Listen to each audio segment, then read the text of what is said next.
আমাদের মধ্যে পেয়ে আপনার আশীর্বাদ আমাদের হৃদয়কে গভীরভাবে স্পর্শ করেছে। আপনার আমরা কৃতজ্ঞ আপনার মূল্যবান সময় ও উপস্থিতি, মূল্যবান সময় ও আশীর্বাদের জন্য। আমরা আপনার আশীর্বাদ আমাদের জীবনে শক্তি ও পথ প্রদর্শন হিসাবে কাজ করবে। আপনাকে আমাদের আন্তরিক প্রণাম ও কৃতজ্ঞতা জানাই।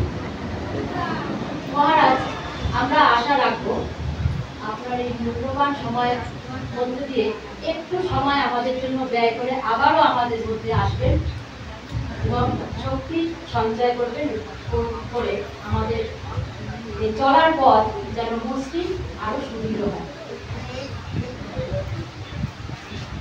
মহারাজকে প্রণাম আর জানাই এই